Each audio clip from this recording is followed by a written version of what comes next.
beesha sacad yoris lagu gumaado war haddii nabad la rabo haddii ciidan ku dhaxa yahay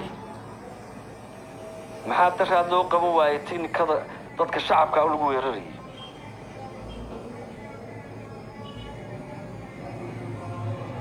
maxaa loo qaban waayay ma tiknikada ceel afweyn iyo darar weyne lagu weeraray baan la arkay ee ciidanka qaranku yaalay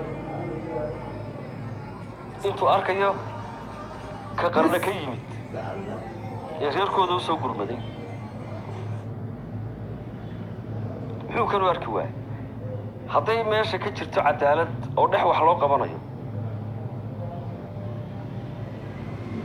maxaa horta loo horqaban waayay kuwan biciido ee wax weeraray ee tiknikada ku weeraray maxaa gacanta loogu dhigi waayay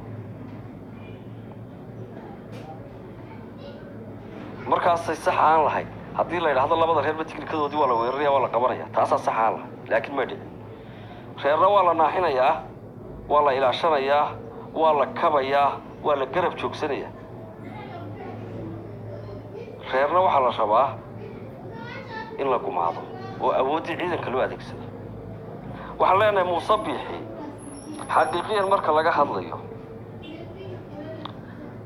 wuxuu ina kaahin kaa dhinaciyo beesha habar jecla kaa dhaadhicisay garxajis baa xukuumaddaada diiday waxba kama jiraan been weeyaan in badan bay garxajis nabadda ilaalinayeen waxaana ku caddaynaysa beesha sacad yoris xukuumaddaada cidda duminaysaa waa habar jeclo ee burburinaysaa waa habar jeclo cidda rabtay in somalilan dagaal ka dhacaa waa habar jeclo indhaha la iska ridi maayo muuse biixiyow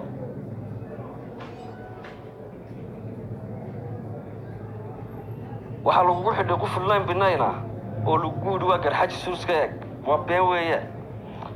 cidda maanta xukuumaddaada iyo dalkaba dagaalka ka ridaysaa waa habar jeclo ilaahay iyo ummaddiisuna way arkaysaa sida cadceeddaasay u muuqataa waxaanu leenahay muuse biixi